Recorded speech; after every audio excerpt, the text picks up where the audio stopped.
noite, iniciamos mais uma edição de Dimensão Total na TV. Nosso programa tem a produção do jornalista Ronald Machado.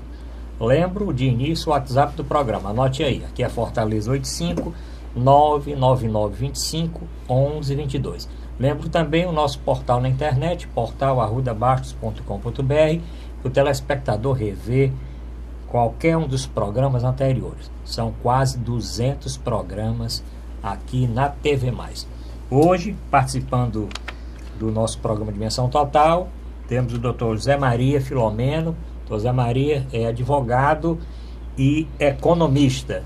Dr. Mourão Cavalcante, médico, professor universitário, escritor, antropólogo, participando mais uma vez do nosso programa. E hoje aqui, pela primeira vez, o Argolo Menezes, ele que é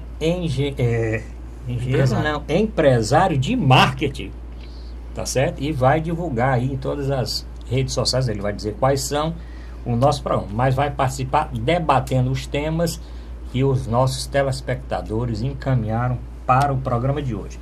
Vamos começar, doutor Mourão Cavalcante, com a regulamentação do Uber. Nós já falamos algumas vezes aqui a respeito do Uber, não só do Uber, dos outros aplicativos que já existem há algum tempo de transporte de passageiros. Só que agora, através da PEC PL 28/2017, já passou pela Câmara, está agora no Senado e está a discussão com relação a essa regulamentação. Os principais pontos aprovados na Câmara, que os veículos agora do Uber, Cabify e outros mais, 99 táxi, 99 pop e tal, eles vão ter que usar placa vermelha. Os motoristas vão ter que ter a ficha limpa. Eu pensei que isso já tivesse ficha limpa, né? E também uma licença para circulação. E não podem mais fazer transporte de passageiros além daquela sua zona territorial. Se é Fortaleza, não pode chegar em Caucaia. Se é Caucaia, não pode chegar a Fortaleza. É uma coisa totalmente municipal. Além de outras mudanças. Doutor Mourão Cavalcante, e esse PL 28/2017 que está para votar no Senado, hoje nós passamos o dia todo escutando aí os anúncios, principalmente do Uber, contra essa regulamentação. Bom, eu não sei porquê, mas o Estado brasileiro tem a mania de se meter onde não está sendo chamado, né? Onde ele está sendo chamado é para resolver o problema de transporte de massa. Por exemplo, que solução vai se dar essa história de metrô de Fortaleza? Tem empancado aí, né? E é porque o governo do estado comprou 2 tatuzões, umas máquinas especiais que furam uns buracos especiais. Só que essas máquinas estão encostadas, parece-me que no Porto do Pecém, e alguns equipamentos dessas máquinas já foram roubados.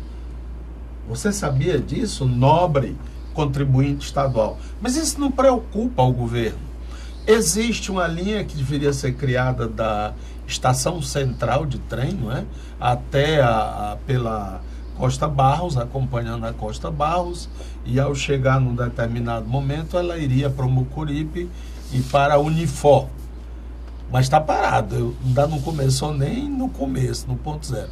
Isto nada preocupa o governo. Vai se preocupar com o Uber. Como foi que nos outros países isso foi resolvido? Não é uma iniciativa privada? Claro que se eu vou abrir um bar, tem que ter normas. Se eu vou abrir um restaurante, um hospital, uma loja, tem normas. É importante que haja essas normas. Mas isso não é coisa de mobilização nacional. Nós não temos, lamentavelmente, nós não temos uma pauta para esse país. É conforme o que o presidente de cada uma das casas escolher, né? Assim, lá o Botafogo, como é o Rodrigo Maia. Que escolhe o que é que vai entrar e não vai entrar. Aí alguém lá desse negócio de Uber, de táxi, rapaz, bota isso aí, macho. Aí, é mesmo, vamos botar, tá entendendo? Eu cada vez estou mais triste com Brasília. E o chato é que a gente está pegando. Raiva é de Brasília. Uma cidade tão linda, construída pelos bravos candangos, né? Nordestinos, e transformaram naquela porcaria. E outra coisa é o seguinte, eu realmente não sei porque tem tanta urgência, porque inclusive está indo no Senado, doutor Zé Maria, em regime de urgência urgentíssima. Pois é, deve ser. Quer dizer, a votação essa semana, porque colocaram um regime de urgência, votaram um regime de urgência na semana passada, para que esse PL fosse, né? Aí estão tentando ver se aprova sem nenhuma modificação, para ele não voltar, né, para a Câmara dos Deputados, senão ele vai ter que voltar, ou então arranja um acordo aí para o presidente Temer vetar alguns pontos dele, que agora tornou mania isso. Vai modificar não, mas não pode modificar não vamos botar nada, não vamos alterar nada não, vamos aprovar que o presidente depois veta, né? O que é que o senhor acha do Uber, desses aplicativos de transporte e dessa regulamentação? Olha, eu sou até suspeito de falar do Uber, porque eu sou um usuário assíduo do Uber, né? Já fiz mais de 100 viagens utilizando o Uber, tanto em Fortaleza quanto em outras cidades a qual eu estou em trânsito. E como bem destacou o doutor Mourão, o Uber é uma evolução que está no mundo inteiro e graças a Deus chegou também ao Brasil para agraciar os usuários com um serviço de muito mais eficiência. Você chama um Uber de onde você estiver e para qualquer destino que você queira ir. São carros confortáveis, motoristas também educados e o principal, o preço, né? Eu estive agora no Rio de Janeiro, nesse último fim de semana, atendendo um congresso de direito esportivo e me utilizei muito do Uber, inclusive para me deslocar do aeroporto ao hotel e vice-versa, e paguei talvez menos da metade da tarifa que as empresas, os taxistas cobravam, né? Então deve prevalecer, como todas as atividades econômicas, né, o interesse do público, o interesse do consumidor. É um produto de mais qualidade, de mais eficiência, de mais segurança e de preço bem menor. Agora, o que acontece no Brasil? É a conjunção de dois fatores. É o interesse contrariado dos taxistas, sim, que detêm uma reserva de mercado do transporte individual, né, e do poder público, como bem destacou o doutor Mourão, que sempre quer botar a mão em tudo, quer criar, quer regulamentar, quer ter o poder, né, de controlar, de delegar, né, de concessão, ou seja, cria dificuldades para vender facilidade. Você transformar o Uber em placa vermelha, licença concedida pelo órgão público, limite de utilização. Se eu quiser contratar Uber para me levar daqui para o Crato, problema meu e do Uber. Né? Me levar daqui para o Rio de Janeiro, problema meu e do Uber. Né? Então, outra coisa, diferentemente do que se alega, o Uber não é, como é o serviço de táxi, um serviço de transporte público. Né? Transporte público é aquele transporte que está à disposição da população em geral. O taxista, ele não pode se negar, né, a fazer uma corrida para o passageiro que o chamar. Assim como o motorista do ônibus não pode proibir que qualquer passageiro adentre e mediante a apresentação da passagem ou do passe, faça a viagem. Da mesma coisa com trem, metrô e assim vai. O Uber é um serviço privado, é um compartilhamento de transporte privado, né?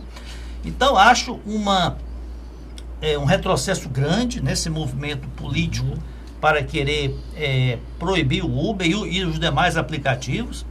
E espero que o Senado, como a casa alta da corte, né, como os cabeças brancas que tenham mais experiência e melhor bom senso, né, não aprovem esse projeto que vai inviabilizar um serviço que tem sido tão proveitoso, não só para os usuários, quantos milhares. Eu acho que o Brasil deve ter hoje mais de 100 mil, não sei os dados, mas pelo menos mais de 100 mil motoristas de Uber que estão ganhando sua vida com isso. Escutei no noticiário, são 500 mil. 500 mil. Que eles chamam parceiros, né? Porque eles não têm vínculo com o Uber. No sentido previdenciário, por exemplo, carteira assinada, etc. Trabalhista. Trabalhista e tal. Porque é uma parceria entre a instituição, que é como, por exemplo, o dono do bar, que recebe o seu pagamento com o cartão de crédito. O cartão de crédito tem responsabilidade sobre o bar? Ou como um médico com um plano de saúde. Pronto. Quer dizer, é conveniado. O plano de saúde arranja cliente para ele e ele presta o serviço. Pronto. Ele não tem nada a ver com o plano de saúde, no sentido de estar em dia, não está em dia, está pagando, não está pagando.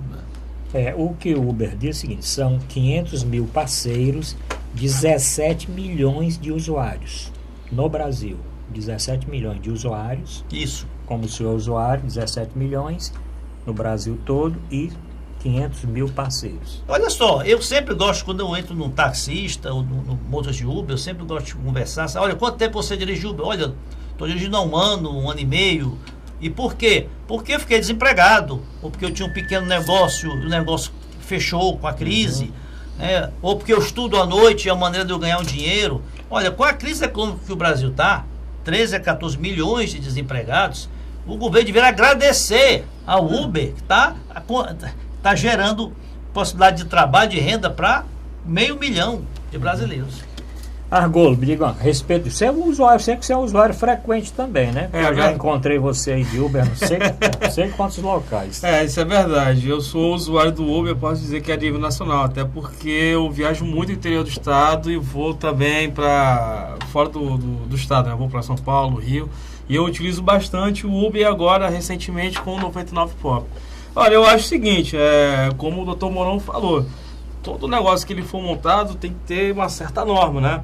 Vai montar um bar, etc e tal, ele tem que ter uma certa norma assim, até para poder, desculpa o termo assim, não virar bagunça, né? Mas da maneira como estão colocando, assim, a gente observa com muita tristeza, porque veio uma tecnologia, que isso é uma tendência mundial, ela veio em benefício de uma sociedade que somos nós, e beneficia tanto o trabalhador quanto nós usuários.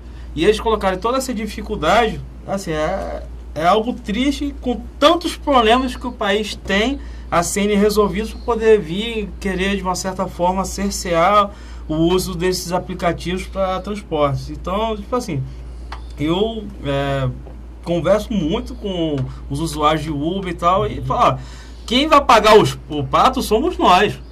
Porque nós, quando vamos utilizar os táxis, não vou generalizar, certo? Não são todos os taxistas, mas por inúmeras vezes nós já tivemos diversos serviços assim de uma prestação muito ruim, valores indevidos, etc. Então, eu apelo que realmente não passe essa PL no Senado. Né? O que outras alterações, doutor Mourão? Arruda. Queriam também, só outra coisa, queriam fazer com que todos estes motoristas só pudessem andar no carro no nome dele, né? Nem no nome do pai, do irmão. Mas quantos taxistas andam em carros arrendados? Pois é, mas aqui o que essa modificação na regulamentação é que o veículo também seria o veículo do motorista, doutor Mourão. Marque para nós, são 82 senadores, não é? 81. 81. Isso, 81. Se nós fizermos 3 perguntas a cada senador sobre o Uber, aqui para nós, vocês acham que eles sabem responder? Por que é Uber? Ele vai dizer, não, é um negócio de um táxi aí, né? Não, com o senhor já andou? Claro que ele não andou. Claro que não, tem um carro oficial para o motorista 24 horas por dia. Pronto, alguns então, até 2 carros. Mas como é que eles cobram, né? Quem é esse tal motorista de Uber? Ele sabe não. Mas, doutor Eles estão no outro planeta, cara. É um senador que está tentando emplacar um substitutivo. Ele, inclusive, parece que ele entende um pouquinho, ele fez um levantamento de quanto custava ele sair do Senado para uma outra região lá de Brasília, R$10 pelo Uber, e no táxi R$25. É isso mesmo. Ele coloca, inclusive, no argumento dele, diz, olha, imediatamente na hora que essa regulamentação vai viabilizar realmente o Uber vai inviabilizar, né? E a outra coisa, as pessoas que utilizam hoje com um desconto dessa ordem, ele fez lá o histórico da distância e tudo, vai ficar impossível ter esse tipo de... Agora eu acho que, por exemplo, a inovação, e o Uber foi uma inovação, pelas informações que eu tenho, isso começou em Nova York, né? E olha que Nova York tem os famosos táxis amarelos, que é uma tradição muito antiga. E eles admitiram, é evidência. Eles tiveram 2 grandes achados, esse Uber. O primeiro é você paga pela origem e destino. Eles têm, e pode ser feito por instrumentos novos, GPS.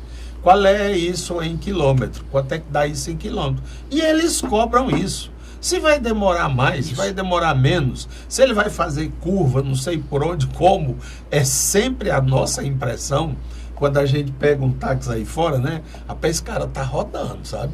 Eu acho que não é longe assim não. Eles pegam as ruas, os negócios, no táxi, e aquele negócio só comendo farinha. Eu digo que tem um bichinho ali comendo farinha, né? Tem. E come uma farinha arretada. Pois bem, eles não, é pela distância. E segunda grande invenção do Uber, não tem grana, dinheiro, espécie, dinheiro em espécie no meio. Cartão de crédito. Então, com isso, eles evitam, por exemplo, os assaltos. Eu não tenho dinheiro aqui, eu sou motorista de Uber. Vai levar o quê?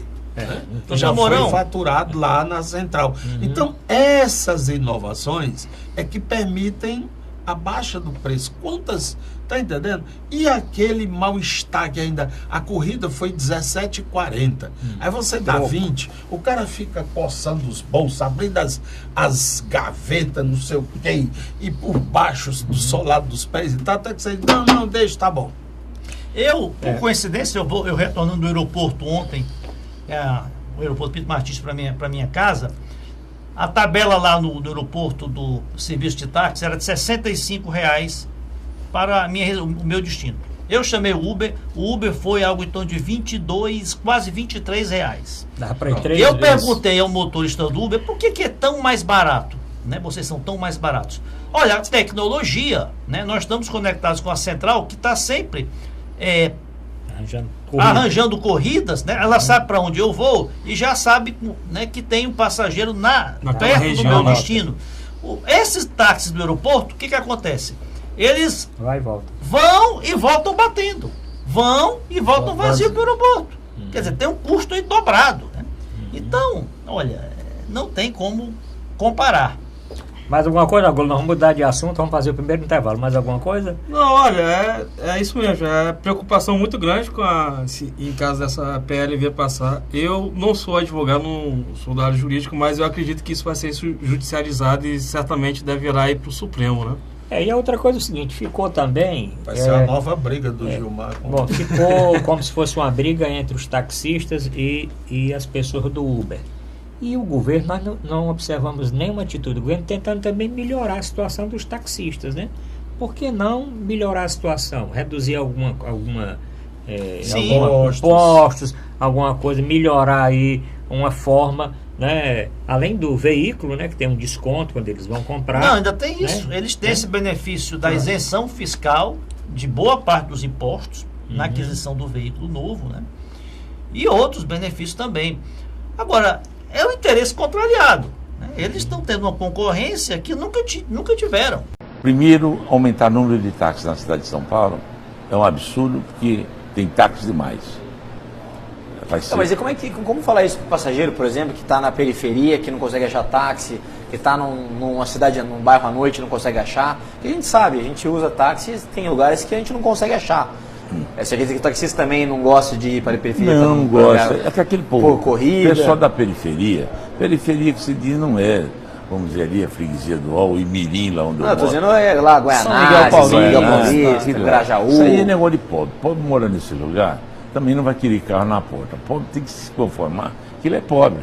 Ele não pode nem tomar um táxi, só toma quando a mulher vai dar luz, ou ele quebrou a perna. Então, nesses momentos que é onde o táxi é mais importante aí ainda... chama por telefone, o vizinho dá uma ajuda e ele vai. O pobre não vai querer ter o que o rico tem.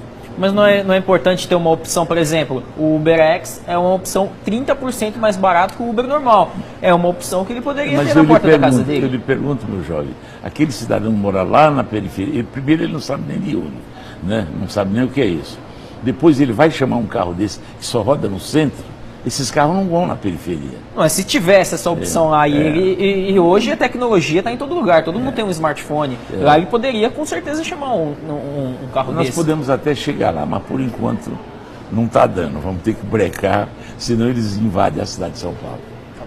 Eu vi um absurdo ontem na internet, uma entrevista do presidente do sindicato dos taxistas de São Paulo, e ele sendo questionado, olha, mas o Uber é quase 50% mais barato, né? Tem localidades na periferia de São Paulo que para ir para o centro é inviável, sai mais de R$100. O Uber ele faz por 30, 40, né? Bairros que não tem serviço de táxi frequentes e a população depende hoje do Uber. Olha, mas essa população desses bairros, eles têm que entender que são pobres. Pobre não tem que andar de táxi nem de Uber. Isso é absurdo.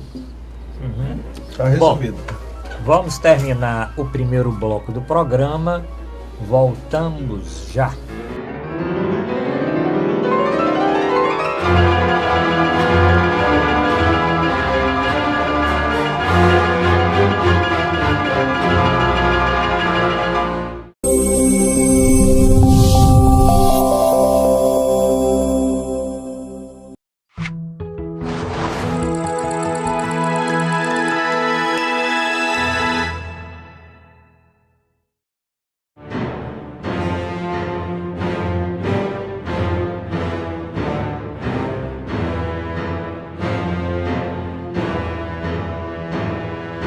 Voltamos a apresentar a Dimensão Total na TV. O nosso programa tem a produção do jornalista Ronald Machado. Lembro mais uma vez o WhatsApp do programa. Comente o primeiro bloco. Se o senhor ou se a senhora é favorável a essa regulamentação que está aí para ser votada. O telefone, o nosso WhatsApp é 85 Fortaleza 999251122. Nosso portal na internet, portal@arrudabaixo.com.br. O senhor pode ler os artigos dos nossos colunistas, o meu blog e as últimas notícias e comentar também o nosso programa. Bom, vamos falar agora de um assunto importante que foi aprovado, novos horários do comércio em Fortaleza. Isso no último dia 26 agora de outubro.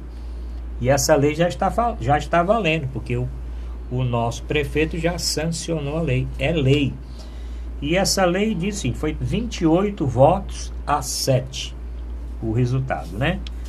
Tem o seguinte, tem algumas mudanças muito radicais. Os shoppings aqui em Fortaleza funcionam normalmente não, o horário é de 10 às 22. Com essa nova lei, eles vão começar às 8 horas e vão até a meia-noite. Podem ir até meia-noite. Os supermercados, de segunda a domingo, funcionam de 8 às 22 horas. Com a nova lei, vão passar a funcionar, podem funcionar 24 horas. A cidade está dividida em 22 zonas especiais de dinamização urbanística e socioeconômica. E dependendo desse zoneamento, tem também algumas modificações. Os estabelecimentos que distam do centro em até 1 quilômetro também são beneficiados com funcionamento 24 horas. Também os estabelecimentos que fiquem a 1 quilômetro da praia, da orla marítima, se ficar a 1 quilômetro também pode funcionar 24 horas. E qualquer estabelecimento comercial que diste 1 quilômetro dos shoppings pode funcionar também no mesmo horário do shopping, de 8 às 22 horas. Dr. Moro Cavalcante, o senhor viu alguma coisa a respeito dessa votação, dessa discussão? Isso foi discutido durante muito tempo? Eu tenho o desconfiômetro ligado. Quando essas coisas são assim muito rápidas, tipo música de leilão, você lembra? Lá em Baturité tem. Quando tem muita oferta no leilão, e tem muita gente arrematando, é desaconselhável ter muita música, né? Aí o cara não dá tempo nem de fazer o dobrado, só taranana, tan, tan, tum. Temos aqui uma galinha oferecendo, então quando essas coisas assim públicas que mexem com o legislativo são aprovadas vapt-vupt, desconfie, tem boi na linha. E esse negócio aí, antes que a gente tomasse gosto, já foi aprovado e sancionado pelo emerentíssimo, reverendíssimo senhor prefeito. Eu desconfio. Por exemplo, quando você tira de 10 às 10, que teoricamente já seriam 12 horas, não é, de funcionamento de um shopping, e você bota 8, aumentou mais 2. 2 para cá. E de 10 à meia-noite, aumentou 2, 4 horas, não é isso? Quem vai pagar essas 4 horas ao nobre comerciário? Fica por conta de quem? Já é por conta da reforma trabalhista do Temer que houve. Lembram-se? Lembro. Que nós discutimos aqui, dissemos que era exploração. Eu gostaria que não tivesse nada a ver com isso, mas aposto que vai ter. E se você, meu filho, está achando ruim, a gente arranja outro. Tem uma fila de gente aí esperando, querendo trabalhar. Você está botando banca, né?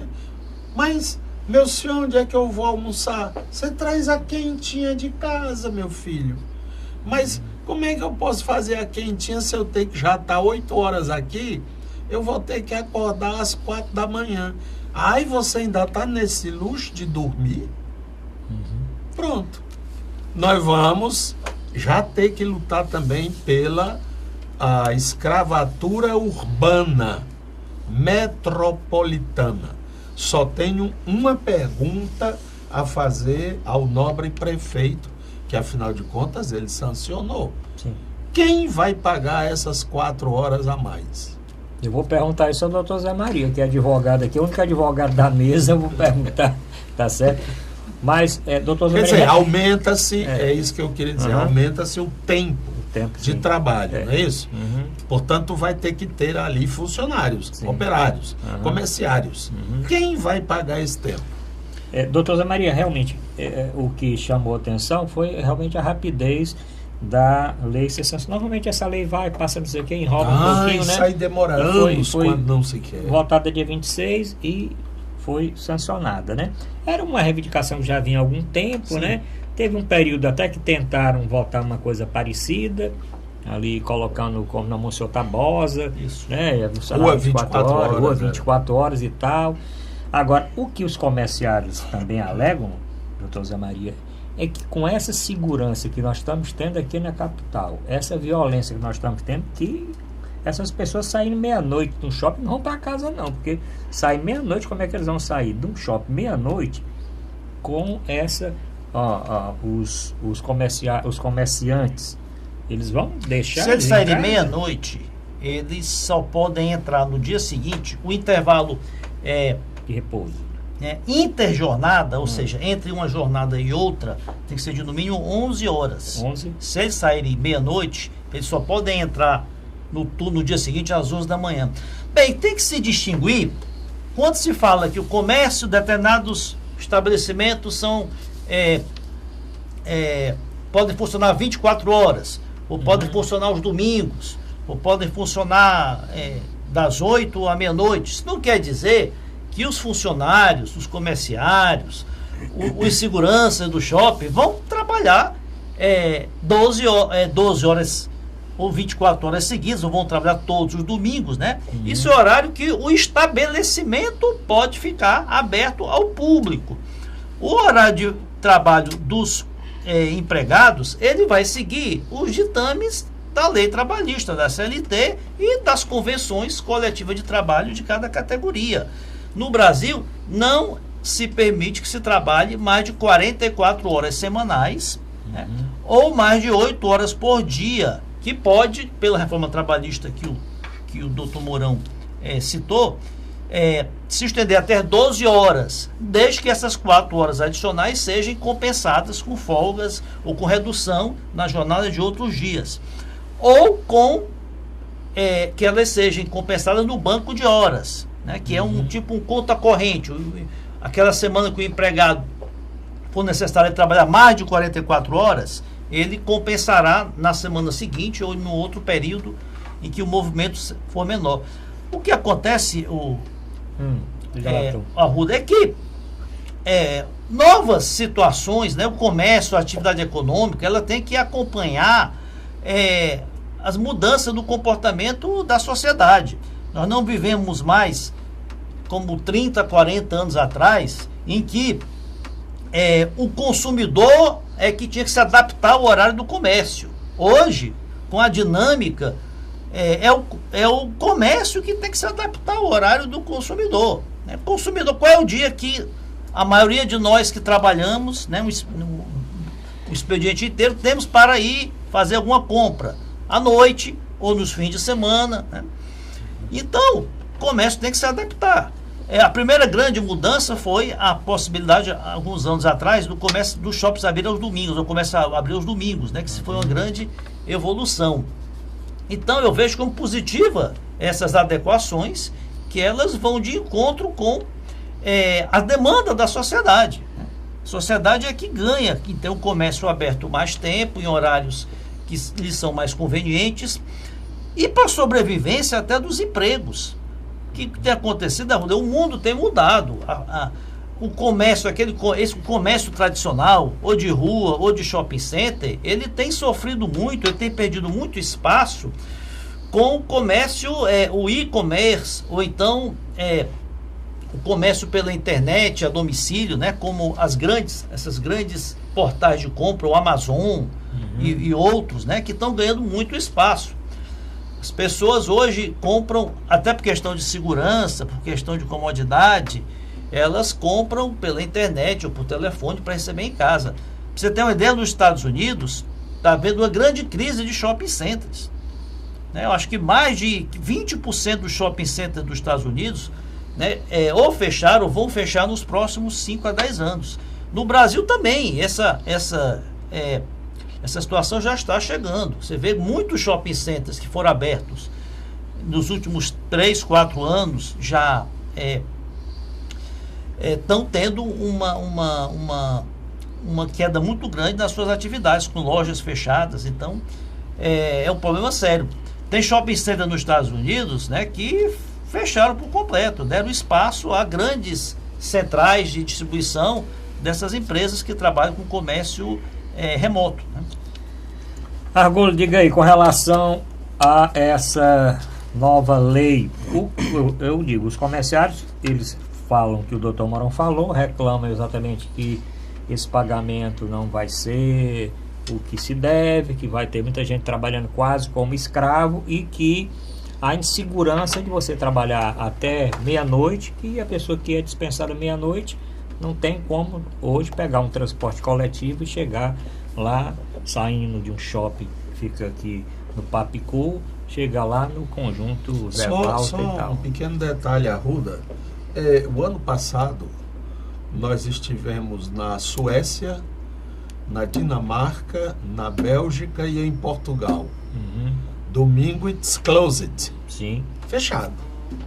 Para você achar alguma coisa aberta de comércio, ou shopping, ou um negócio de árabe, porque aí ele é o produtor, o dono, o distribuidor, o entregador, ele é tudo, né? Tudo. A carteira dele é ele próprio que assina no instituto dele, mas o tal comércio tradicional, aquelas lojas, nesses 4 países, eu posso te testemunhar, estavam fechados.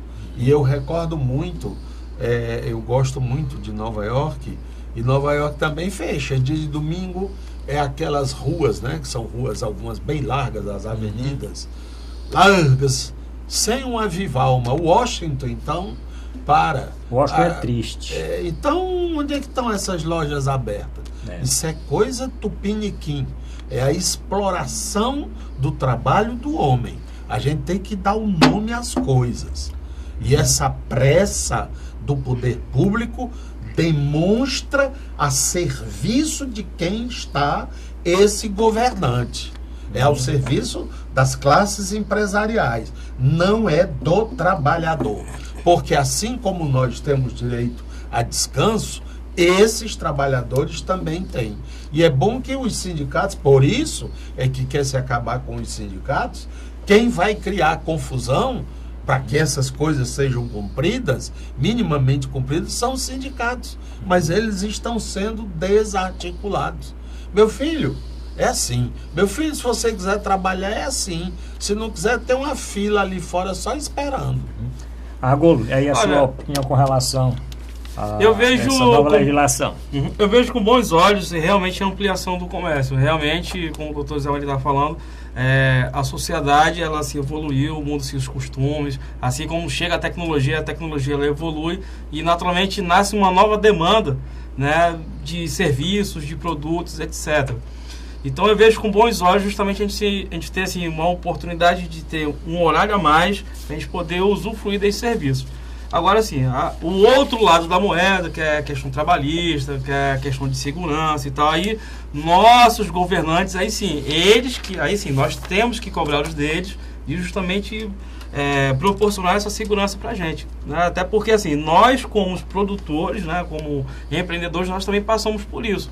Em algumas situações não ficamos 24 horas no estabelecimento, ou então até tarde no estabelecimento, mas em situações ficamos até tarde no estabelecimento e passamos também por certos riscos, né? Então eu vejo sim com bons olhos. Eu também vou muito a Nova York e que ocorre lá. Não existe proibição que o comércio abra no domingo. Agora, isso é a conveniência do comerciante. Se há demanda, né, ele vai abrir. Né? Se não há demanda, logicamente que ele não vai abrir. Se o comércio está aberto aos domingos, se o comércio abre aos domingos, uma loja abre aos domingos, né, o empregado não vai estar lá de graça, não. Ele está recebendo, né? Ele está recebendo, inclusive com adicional. Tomara devido aos domingos, tomara né? que seja. E vai ter, se não tiver adicional, a convenção coletiva da categoria vai estabelecer um rodízio entre funcionários e ele vai usufruir do domingo, um domingo ou uma folga substituta. Voltaremos com esse assunto nos próximos programas. Bom, já que eu estou aqui terminando o segundo bloco, doutor aqui Argolo, esse Jornal do Médico aqui, que é que você está trazendo aqui para presentear aqui a mesa? Isso. Fale um pouquinho do Jornal do Médico. Então tá, o Jornal do Médico... Esse aqui foi alusivo ao Dia do Médico, 18 de outubro, não é isso? Perfeito. Bom, nós nascemos no dia 18 de outubro, Dia do Médico, né, em 2004, ou seja, a gente completou 13 anos, e o nosso propósito é justamente veicular artigos e reportagens que vão de uma forma positiva promover o setor de saúde, né? E para isso nós formamos um conselho editorial, que são notáveis profissionais da área, para justamente discorrer sobre esses assuntos.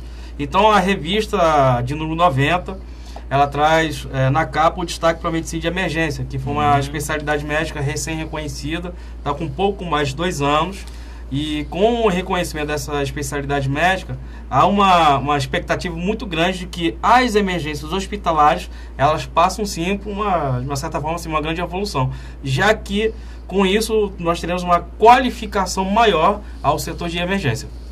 Bom, e tem uma revista também para os advogados, né? Isso como é o nome do jornal? Exatamente, é a revista Núcleo Jurídico.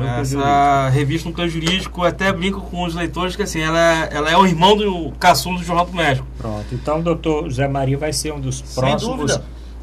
Muito prazer, então. Escritores aí do Jornal do Médico. Aliás, esse aqui tem uma matéria interessante lá do Hospital Leonardo da Vinci, né? Perfeito, exatamente. Nós trouxemos... Tem uma matéria interessante aqui, né? Interessante essa matéria aqui. Exatamente, nós trouxemos... Os espectadores vão procurar e vão ler. Bom, sem dúvida. E só um detalhe, para poder acessar o nosso material... sim, pode ser pela internet, exatamente, né? Tem o nosso site, jornaldomédico.com.br, e através de lá você também pode baixar o aplicativo. Ele está tanto disponível para iOS quanto Android, onde de forma gratuita você tem acesso a todo o acervo do Jornal do Médico. Olha, são 90 edições que nós chegamos em publicação. Pronto, então como o nosso portal é gratuito, também o portal do Jornal do Médico. Mas vamos terminar agora o primeiro bloco, voltamos no finalzinho. Doutor Mano, você quer falar? Não, vamos voltar no terceiro bloco para o Pinga Fogo. Nós vamos falar o seguinte, nós vamos falar aqui, já que o doutor Zé Maria é um desportista, doutor Mourão também aqui, o Argolo e eu, ex-jogadores de futebol, nós vamos falar da possível ascensão do Ceará aí à primeira divisão, já que o senhor esteve, inclusive, lá participando de um congresso Da e CBF. tal, da CBF. Vamos falar também da cirurgia do presidente Temer. Dr. Mourão andou lendo a respeito dessa cirurgia, eu também tenho uma opinião com relação a essa cirurgia do presidente Temer e outros assuntos que estão chegando exatamente agora aqui no WhatsApp do nosso programa. Voltamos já.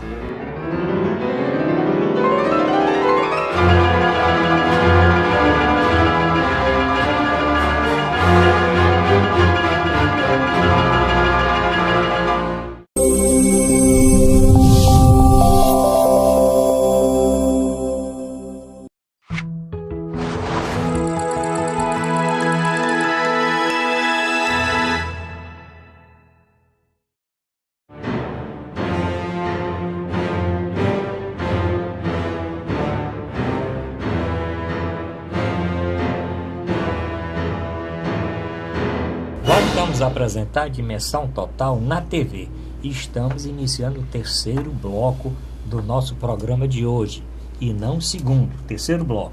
E nesse terceiro bloco é aquele pinga-fogo. Vou começar aqui com o Dr. Zé Maria. Dr. Zé Maria, o Ceará Esporte Clube sobe para a primeira divisão, ganhou agora do Internacional, né? E está em segundo lugar na Série B. Tem grandes chances, né? O Ceará está com 58 pontos, se não me engano. 58. Atrás do Internacional com 61. 61. E 6 pontos à frente do quinto. Uhum. Né? Na Que classificação, é o Oeste, né? que é o Oeste. Faltam 6 rodadas.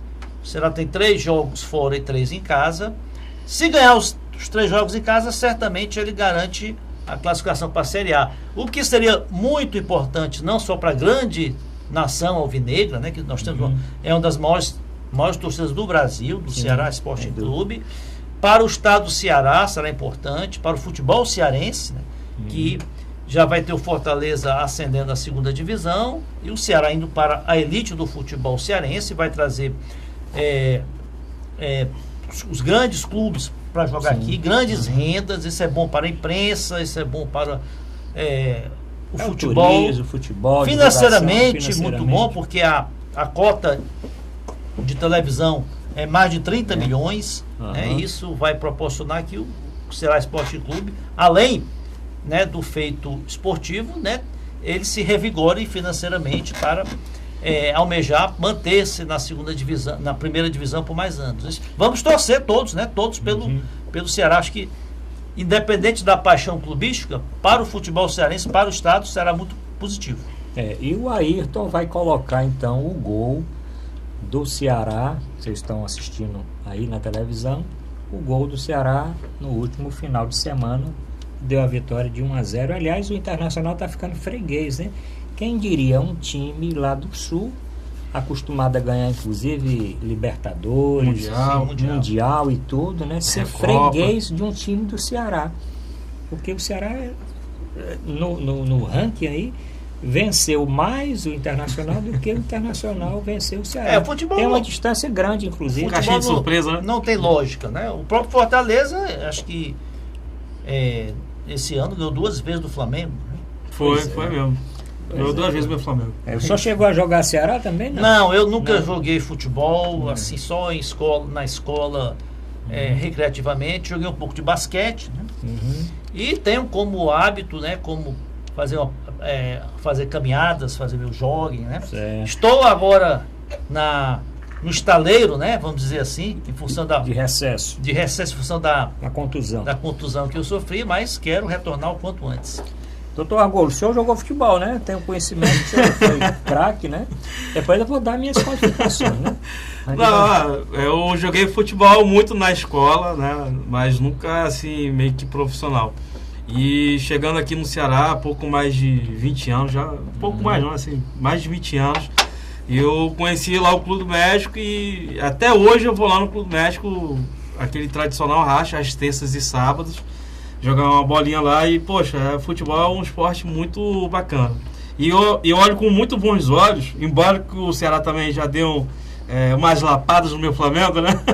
Mas eu olho com muito bons olhos, sim, o Ceará subiu da segunda para a primeira divisão. E detalhe, da forma que ele está construindo isso, né? É uma forma muito sólida, muito segura, até pela sua própria gestão. Há muitos anos atrás, observava-se o Ceará como um time devedor, que não pagava ninguém, que era tudo uma zona. Então eles se organizaram, passaram por uns problemas, com toda mudança a gente passa por certas dificuldades, mas agora está caminhando aí para poder subir.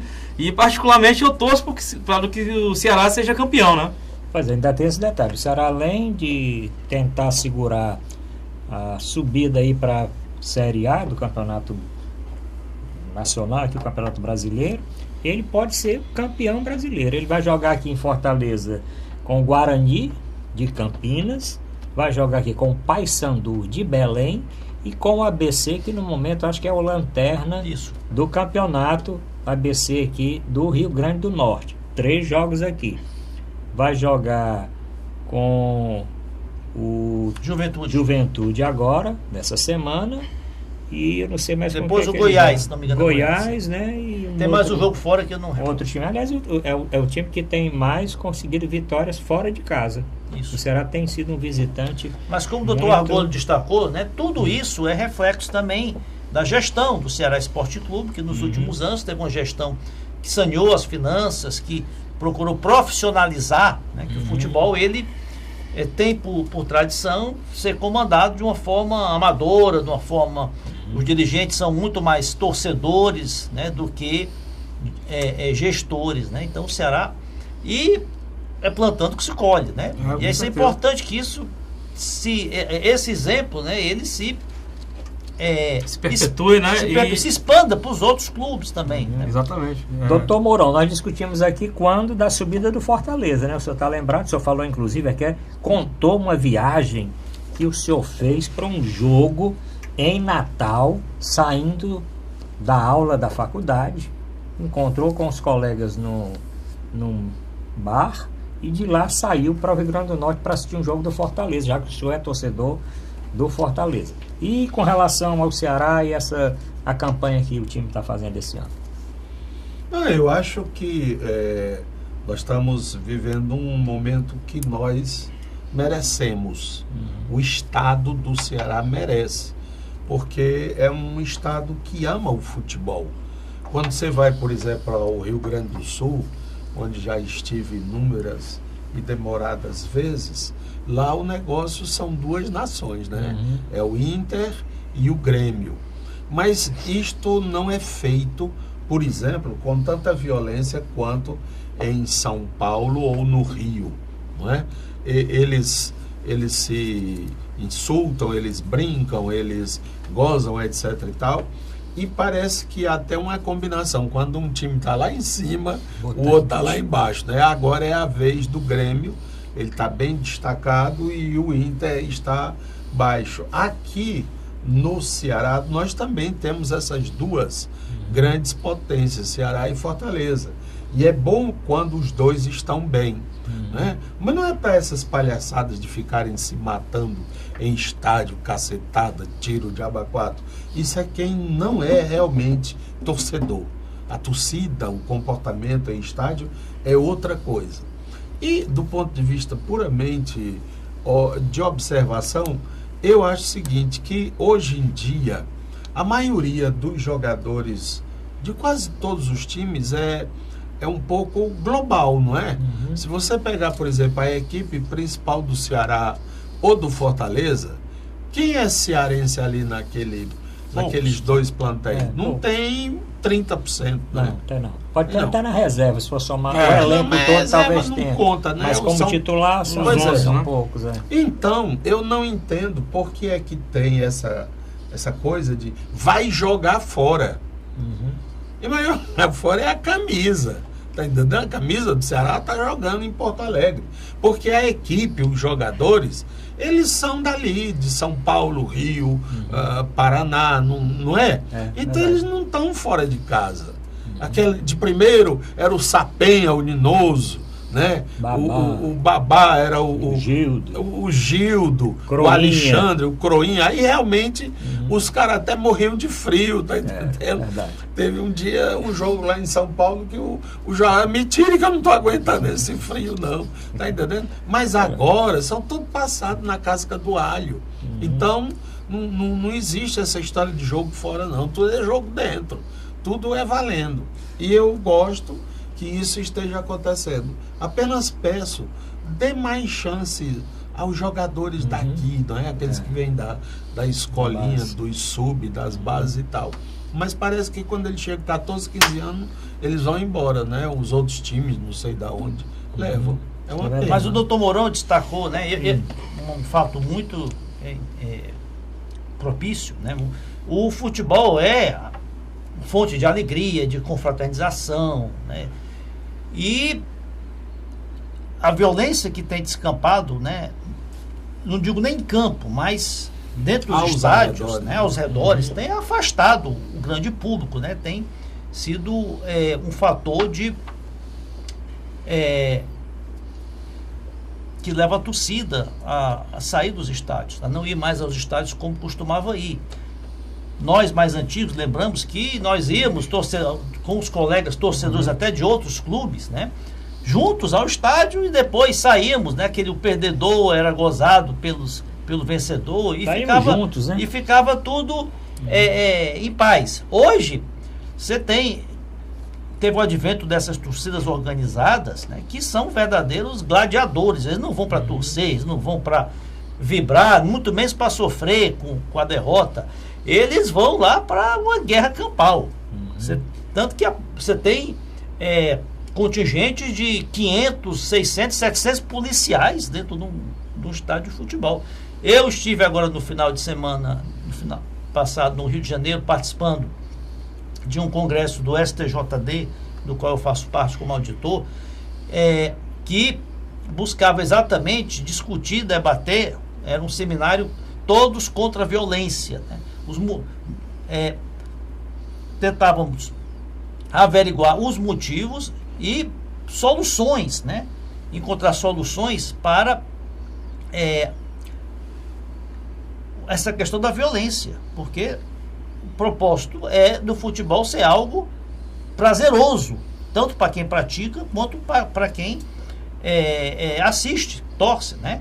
E esse estado de violência, que é também reflexo da violência da própria sociedade, né? É um espelho. O que acontece no futebol é um espelho do que acontece na sociedade. Mas está cada vez mais afastando o torcedor. E isso é muito negativo. Nós devemos ter, doutor Mourão Argolo e doutor Zé Maria, uma quebra de recorde nesse próximo jogo do Ceará em casa contra o Guarani. Mas falando aí da velha guarda, eu lembro o seguinte: não tinha negócio de torcida organizada. Não. Tinha a charanga do Gumercinho, que juntava ali muita gente ao redor da charanga do Gumercinho. Eu que torcia Ceará não gostava, né? Mas achava bonito. A charanga do Gumercinho era uma charanga monumental, né? Nós não tínhamos, nós do Ceará não tínhamos uma charanga tão assim, preparada como a do... Assisti muitos jogos no meio da charanga do Gumercinho, né? Certo? Mas realmente é isso, nós íamos com os amigos, torcedores do outro time, com a camisa deles, e íamos juntos no mesmo veículo. Chegamos lá, saíamos, ficávamos tristes, e o cara ia com a gente para casa, nós íamos a pé. Eu cansei de ir a pé para o estádio, voltar a pé sem ter nenhum tipo de... Hoje o que acontece? Você vê na saída, principalmente, não só dentro do estádio, mas na saída, no entorno do estádio, no acesso ao estádio, né? Principalmente após as partidas. Se um grupo de torcedores do Fortaleza encontra um torcedor do Ceará, ele corre o risco ali de ser agredido, ou vice-versa. E fatos dessa natureza já aconteceram inúmeras vezes. Quando a gente vai, do ponto de vista antropológico, estudar a questão dos esportes, na realidade, o objetivo do esporte seriam mais ou menos dois. Primeiro, a sublimação, o que é, no lugar do ato em si, a gente usa noutra perspectiva. O que o homem, ser humano, sempre quis foi realmente matar o que é diferente, eliminar o que é diferente. Mas você coloca não mais armas dos dois lados. Você coloca os pés e uma bola. Então, aquilo vira uma emulação. Na realidade, quando alguém não entende de futebol, diz, mas que besteira, dá um chute para aquela bola entrar naquela trave, né? Mas aquilo é o simbólico, é a emulação, é o que está em jogo.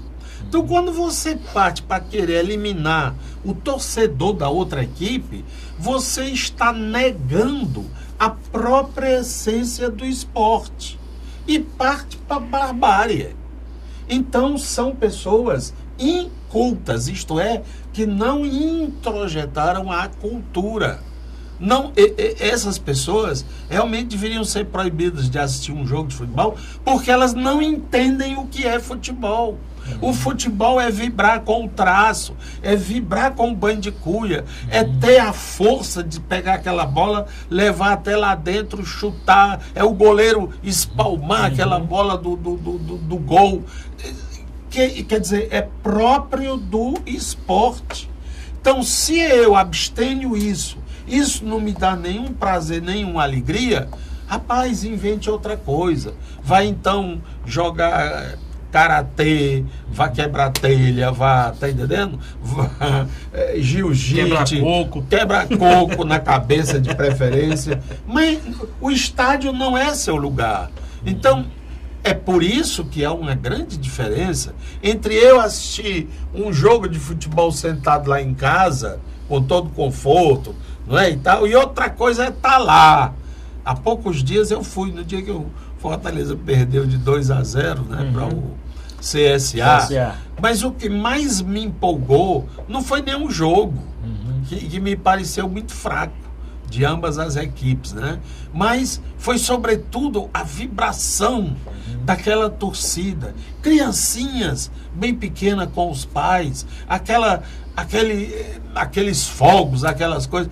Isto é que é o belo do esporte. Você pode falar do basquete, do vôlei, ou de outros jogos que também desenvolvem essas emoções, mas está querendo tacar o pau, matar o outro, dar tiro, tocar fogo. Isso é a volta à barbárie. Isso já se fazia no tempo do brucutu, tá entendendo? Que cortava a cabeça do inimigo e ia jogar bola para a cabeça do inimigo.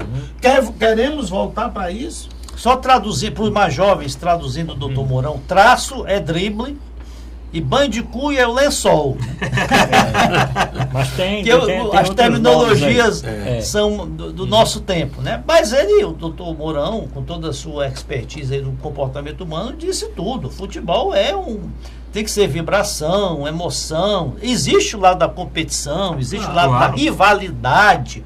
Agora está tomando o ânimo de violência, está tomando um grau tão elevado que virou um campo de futebol uma guerra campal. Lembra o tempo dos romanos, do Coliseu, né? Que você queria ver sangue, né? Então, mas isso eu entendo que é um reflexo do comportamento da sociedade. Por que a violência aumentou tanto na sociedade que nós vivemos hoje como prisioneiros? Cada vez que nós saímos à rua, nós sofremos o risco de sermos assaltados, de sermos agredidos, Houve no Rio de Janeiro uma cena, né, o Rio ou São Paulo, que terminou o jogo, uma torcida estava saindo, o outro arrancou o aparelho sanitário do banheiro. Você foi Recife, no jogo do esporte. Arrancou o aparelho sanitário do banheiro lá do estádio e jogou na torcida que ia passar. Que tem cadeira, um pedaço de madeira, tudo sabe. Tem razão, não é mesmo? Não pode. Futebol olha só, a torcida organizada no futebol, ela tem um papel danoso, similar, análogo, que é o crime organizado hoje. Né, que arregimenta jovens, arregimenta, né, para cometer crimes, né? Então, muito maléfico para o futebol. Fiscalizar essa torcida, tem que fiscalizar as equipes e a polícia. Bom, estamos chegando quase ao final do programa. Mais alguma coisa, Argolo, para falar? Você falou de Flamengo, né? Exatamente. Você acha que o Corinthians consegue levar esse campeonato? Eu estou sabendo aqui do resultado de um jogo, não posso dizer porque... Tem que segurar, né? Tenho que segurar aqui o resultado que eu vi agora aqui nesse exato momento. Olha, mas o Corinthians, que estava 17 pontos do segundo colocado, agora estava 6 pontos, né? Tanto do Santos como do Palmeiras. E aí, você acha que o Corinthians consegue ainda recuperar? Olha, Não botar o treinador para fora, porque quando o time está assim caindo, aí tira o treinador, que aí acham que a situação melhora, né? Bom, eu acho o seguinte, o campeonato da Série A, ele no primeiro turno ele ficou meio que assim decidido. Não, quem vai ganhar é o Corinthians, acabou o Corinthians, todo mundo agora vai disputar a vaga da Libertadores. Mas tem aquela máxima, né? Nem tudo é perfeito, né? O Corinthians começou a perder fôlego, muitos times atrás começaram a recuperar um certo fôlego, e eu particularmente, o Corinthians não vai ser campeão. Eu também acho que o Corinthians, a situação está ruim, porque quando o time começa a subir do meio do campeonato por fim, esse time está... Geralmente ninguém segura, né? Dado a ganhar. Quando o time começa a cair, dificilmente ele consegue recuperar, embora os pontos que ele tem de vantagem ainda são pontos, faltando aí 6 rodadas, 7 rodadas, são pontos. Ele está com 6 pontos, aí tem um jogo de hoje que vai diminuir para 3. Tem um jogo que o jogo está continuando. Foi nessa semana, né? Tá e certo? tem outro que vai ser um confronto direto. Pronto, pois é, que aí nós vamos saber só na semana que vem. Isso. Bom, agradecendo aqui o Dr. Mourão Cavalcante, que deu aqui uma aula de futebol. Nosso programa vai ficar agora programa de esporte. Argula aqui pela presença, muito obrigado. Eu que agradeço. Zé Maria, dizer o seguinte, olha, eu, como o Dr. Zé Maria, como o Dr. Mourão e como Argula, fomos craques. E só não fomos pro Barcelona porque ficamos só ali no dente de leite. Na época não era tão bom, né, Dr. Mourão? Não, mas Barcelona... Não enchia os olhos na época. Mas Barcelona sempre foi. Barcelona sempre foi. Desde a década de 60 também. O Real Madrid Quando nós jogávamos futebol, era na década de 70. Esse aqui é o grande problema, Arruda, que 60 as crianças de hoje não torcem mais pelos times locais, torcem pelo Barcelona, pelo Real Madrid, pelo Bayern de Munique. Pronto. Né? Aí Infelizmente, a globalização do futebol é prejudicial ao futebol local. Doutor Samara, infelizmente o nosso produtor já está dizendo que o tempo acabou. Mande seu comentário, diga quem vai ser o campeão da Série B e o campeão da Série A. Obrigado a todos, fiquem com Deus e até a próxima semana.